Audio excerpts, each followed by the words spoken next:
Hello students, this is my continuation on the topic of pelvic floor muscles. Okay, the next muscle which I am going to talk about is the pubococcygeus muscle. Okay, so in my previous video I have talked about piriformis, obturator internus, iliococcygeus, ischio-coccygeus, and the last group of muscle is the pubococcygeus. Okay, now if you remember, I'll just revision in 2 minutes. Okay, this diagram is very important. If you remember, piriformis was from, see, if you see, I am going from posterior to anterior. Okay, I am going from posterior aspect to anterior aspect, if you see. So the first muscle I described was piriformis. The piriformis was forming 3 digitations from S2, S3 and S4. Okay, going there behind, then it was from the, this is piriformis. Okay, and then the posterior inferior iliac spine, the capsule of the SI joint. Okay, it was going, and then it was getting inserted into the upper surface of the greater trochanter, if you remember on my talk on piriformis. Okay, so that was about the piriformis muscle. Okay, so that was about the piriformis which I talked here. Okay, from S2, S3, S4. Okay, also the posterior inferior iliac spine, and it was going to the greater trochanter, upper border. Okay, that was about the piriformis muscle. Okay,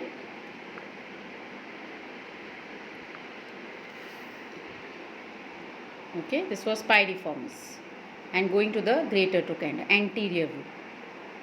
Lateral surface of S2, S3, S4, sacral digitations. Okay, posterior inferior iliac spines, SI joint and greater trochanter.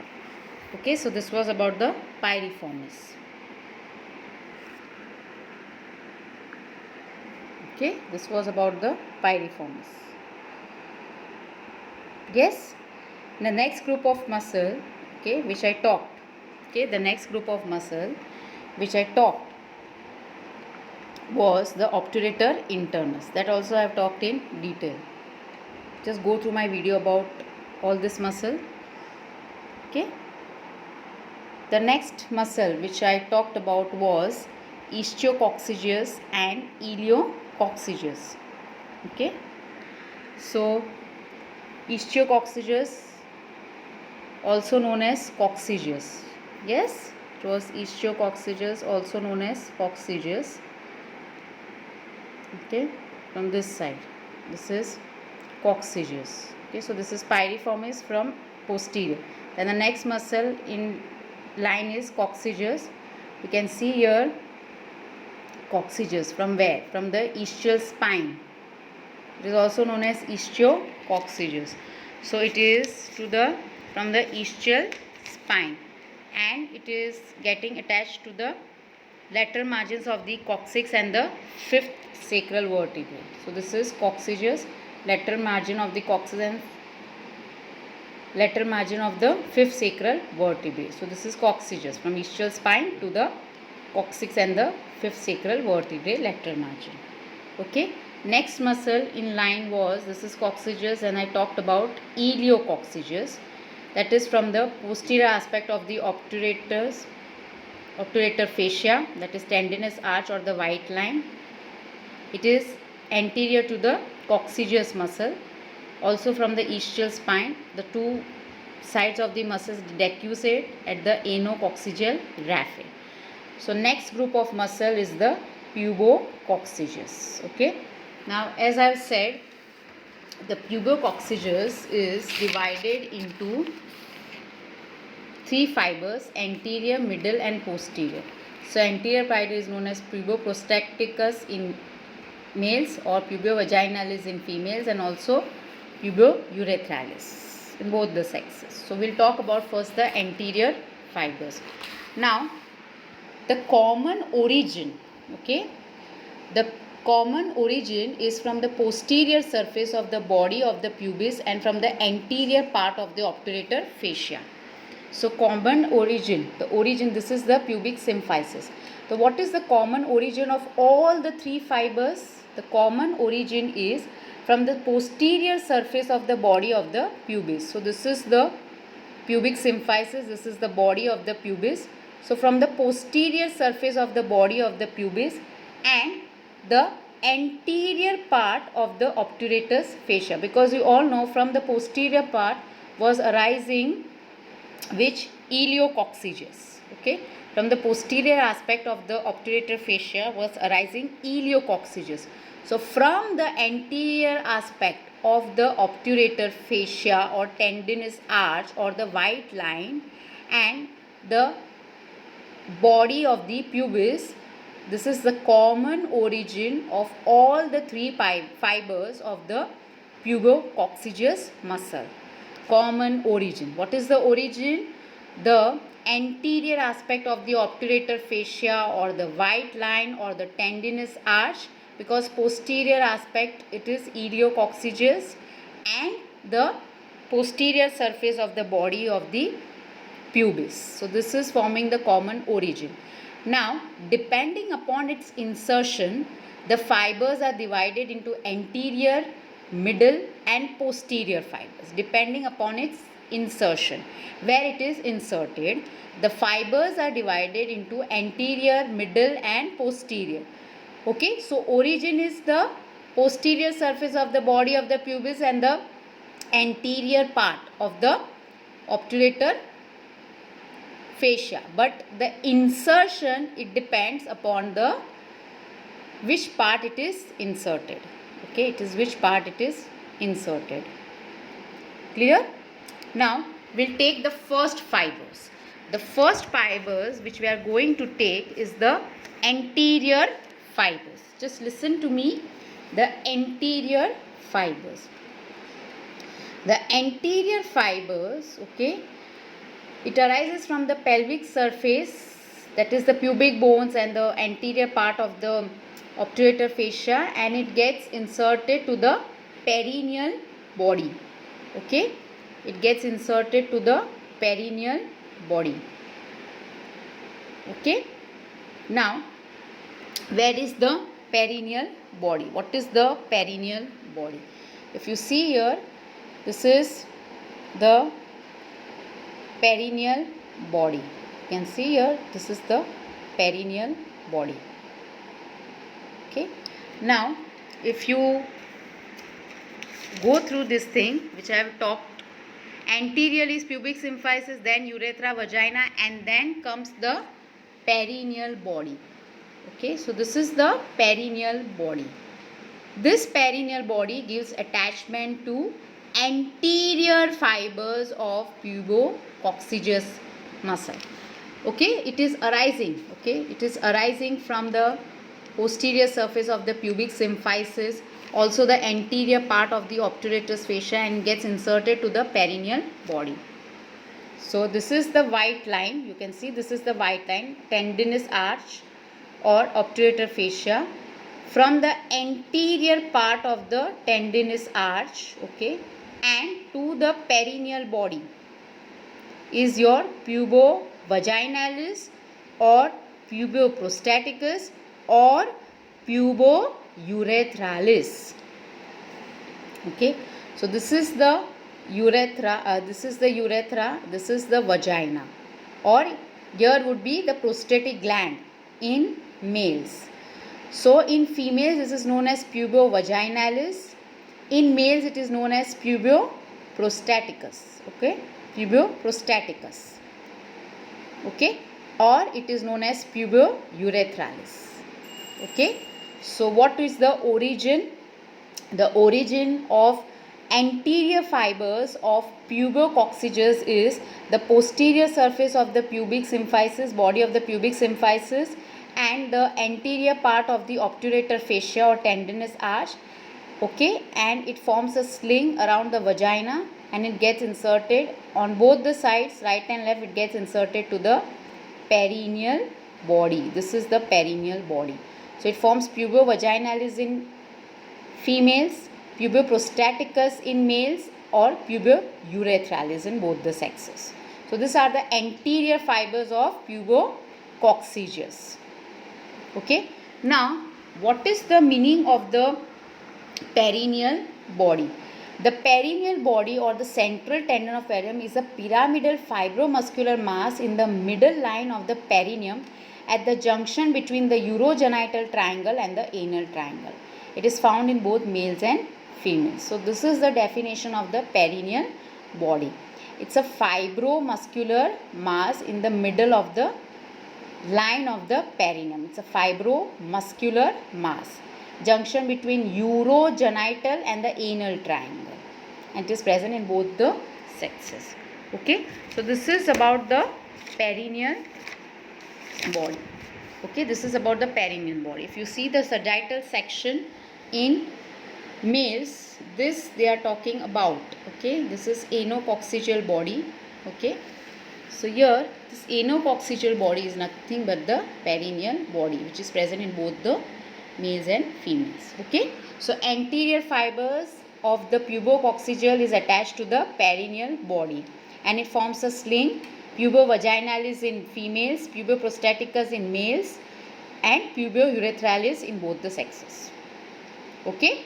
Now the next fibers is the middle fibers. We talk about the next fibers. The next fiber is the middle fibers. Now the middle fibers is the puborectalis. The anterior fibers I have talked about. Now the middle fibers is puborectalis. Now this puborectalis is from origin is same from the posterior surface of the body of the pubic symphysis and the anterior part of the obturator fascia to the anorectal junction. Okay. Now perineal body was the anterior fibers. Okay. Perineal body to the perineal body was the anterior fibers. Next is the anorectal junction from anterior to posterior. If you take one by one, what are the structures? The next, the middle fibers is getting attached to the anorectal junction. Okay, the middle fibers is getting attached to the anorectal junction. Okay, it is attached to the anorectal junction. Okay, so if you take this diagram, it is known as puborectalis. You can see here. So it is arising from the posterior surface. Okay, it is arising from the posterior surface. This is, you can see, puborectalis. Rising from the posterior surface of the body of the pubic symphysis and the anterior part of the obturator internus. Then it forms a sling. Okay, on both the sides it accusate and it gets inserted at the anorectal junction. Anorectal junction is present between the rectum and the anus. So it gets inserted into the anorectal junction. Okay, so that is the anorectal junction where it is getting inserted. Okay, one more diagram I will show. This is, you can see here, this is pubococcygeus. Okay, this is the anal canal. Okay, vaginal and the anal rectal junction here. So that would be the insertion of the puborectalis. Okay, so to the perineal body is the anterior fibers. To the anorectal junction is the middle fibers. Now we'll go to the posterior fibers. Posterior fibers also, the origin is from the posterior surface of the pubic bones, okay, body of the pubis, and the anterior half of the white line to the anococcygeal raphe. So this is your posterior fibers. So this is about the posterior fibers of the pubococcygeus muscle. Clear? So this was about the last muscle, that is pubococcygeus. The origin is, again I repeat, the origin is from the posterior surface, of the body of the pubis, okay, and also the anterior part of the obturator fascia. So posterior surface of the body pubis and from the anterior part of the obturator fascia. This is the common origin of all the three fibers. The anterior fibers of both these sides, it is getting inserted to the perineal body. What is perineal body? I have talked about. Okay. Around the vagina forms pubo-vaginalis. Around the prostatus it forms pubo-prostaticus and urethralis. That is, it is also known as pubo-urethralis in both the sexes. Okay. Next, middle fibers arising from the posterior surface of the pubic symphysis and the anterior part of obturator fascia, and it gets inserted into the anorectal junction. And the next, and the posterior fibers arising same way from the posterior surface of the body of the pubis and the anterior part of the obturator fascia, and it goes down and gets attached to the anococcygeal raphe or ligament. Okay, so first is to the perineal body, then the anorectal junction and the anococcygeal raphe. So this you have to remember, from anterior to posterior, these are the structures which are coming one by one. So pubic symphysis, urethra, vagina, or you can say this is prostate in females. Then perineal body, anorectal junction, anococcygeal raphe, then comes the coccyx, the sacrum, the upper part and the most posterior part. Okay, so perineal body, pubococcygeal anterior fibers, then middle fibers to the anorectal junction and the posterior fibers to the anococcygeal ligament. So this finishes about your pubococcygeus, and this finishes about the muscles of the pelvic floor. Now what is the actions? First action is expulsion of the abdominal contents. The levator ani forms the major portion of the pelvic floor and thereby is responsible for the expulsion of urine and feces and for the support of pelvic viscera. So first function is expulsion of urine and feces and support the pelvic viscera. Contraction of the levator ani along with abdominal muscles and diaphragm increases the intra-abdominal pressure, which helps in expulsion of the abdominal contents. So these muscles, it leads to, these are contracted along with the abdominal muscles and the diaphragm. Intra-abdominal pressure increases and it helps in expulsion of urine and feces. Support of viscera, important function.